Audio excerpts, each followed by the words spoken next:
നീ എന്താ ഇവിടെ? നിന്നെ ഒന്ന് കാണാൻ വന്നതാ. തോമസ് സാർ അറിഞ്ഞില്ലേ നീ ഇങ്ങോട്ട് വന്ന വിവരം? ആരെ അറിയിച്ചിട്ടല്ല ഞാൻ ഇങ്ങോട്ട് വന്നത്.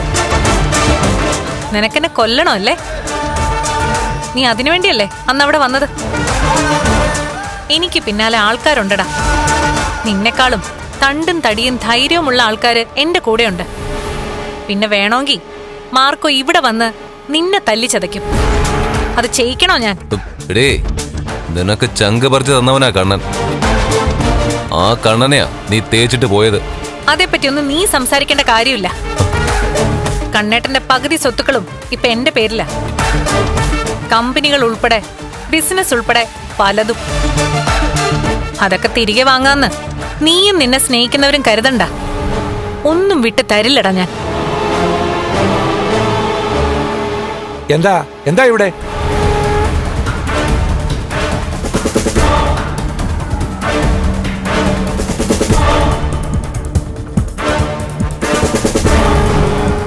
നിന്നോട് ഇങ്ങോട്ടേക്ക് വരരുതെന്ന് പറഞ്ഞല്ലേ, പിന്നെന്താ ഇവിടെ വന്നത്? സാറേ, സാറിനെ ശല്യം ചെയ്യാനല്ല ഞാൻ വന്നത്. ദേ, ഇവനെ ഒന്ന് കണ്ടിട്ട് പോകാനാ ഞാൻ വന്നത്. അത് ഇയാൾ ഇവിടെ നിന്ന് പുറത്തു പോയതിനു ശേഷം കാണണം, അല്ലാതെ ഇവിടെ വന്നല്ല കാണേണ്ടത്. പാവപ്പെട്ട ഒരു പയ്യനെ നീ കൊന്നു കളഞ്ഞത്. ഞാൻ ആരെയും കൊന്നിട്ടില്ല സാർ. സാറിനെ വിശ്വസിച്ച് കണ്ണേട്ടനെ കൊണ്ട് ഇങ്ങോട്ട് വന്നത് ഞാനാ. അപ്പോ എനിക്കൊരു പ്രതീക്ഷ ഉണ്ടായിരുന്നു വന്ന കാര്യം നടക്കുമെന്ന്.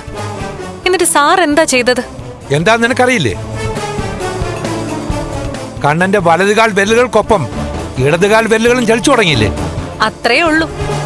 അതിനപ്പുറം പുരോഗമനമൊന്നും ഉണ്ടാവില്ലെന്ന് സാറിനറിയാം. അത് സാർ എങ്ങും തൊടാതെ പറയുകയും ചെയ്തല്ലോ. ആ നിരാശ എന്റെ മനസ്സിലുണ്ട് സാറേ. ആ നിരാശ മനസ്സിലിട്ടുകൊണ്ട് ഇങ്ങനൊരു ചതി കണ്ണനോട് നീ ചെയ്യാൻ പാടില്ലായിരുന്നു. ഞാൻ ഒരു ചതിയും കണ്ണേട്ടനോട് ചെയ്തിട്ടില്ല സാർ. ഓ, ഇവളുടെ കാഴ്ചപ്പാടില് ഇതൊന്നും ചതിയല്ല സാറേ. അങ്ങനെയുള്ളവളോട് കൂടുതലൊന്നും സംസാരിക്കാത്ത നല്ലത്.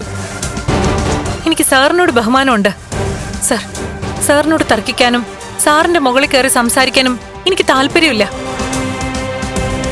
എന്നാ നിന്നെ ഞാൻ കാണാൻ വന്നത് നിന്റെ ആയുസിന് വലിയ ബലമൊന്നും ഇല്ലെന്ന് പറയാൻ വേണ്ടിയാ. നീ ഇവിടുന്ന് പുറത്തു കടന്ന ശേഷം എന്നെ നശിപ്പിക്കാനായിട്ട് ഗുണ്ടകളുടെ സഹായം തേടിയാ. അവിടെ നീ തീർന്നെന്ന് കൂട്ടിക്കോ. നീ ഏതാടാ? ഞാൻ സാറിന് കൂട്ടിരിക്കാൻ വന്നതാ. കൂട്ടിരിക്കുന്നൊക്കെ കൊള്ളാം. ഇവിടുന്ന് ഇവൻ ഇറങ്ങിക്കഴിഞ്ഞാ കൂടെ നടക്കണ്ട. നടന്നാ നിനക്കും ഇതേ ഗതി വരും. നിന്റെ നട്ടല് തല്ലിയൊടിക്കാനും പുറത്ത് ആളുണ്ടെന്നാ ഞാൻ പറഞ്ഞത്. അതുകൊണ്ട് ഇവനുമായിട്ടുള്ള കൂട്ട് നീ വെട്ടിയേക്ക്.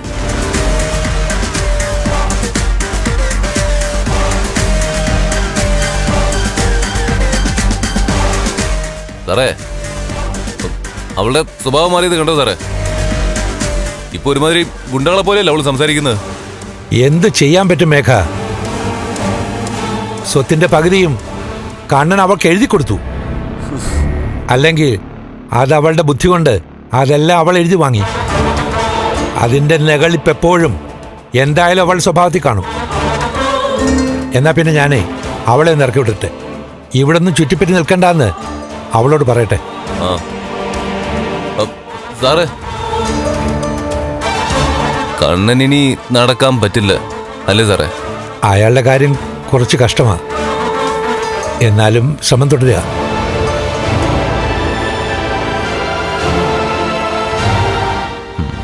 എടാ സതീശേ, നടക്കുന്ന കണ്ണനേക്കാളും കാണാൻ എനിക്കിഷ്ടം നടക്കാത്ത കണ്ണനെ.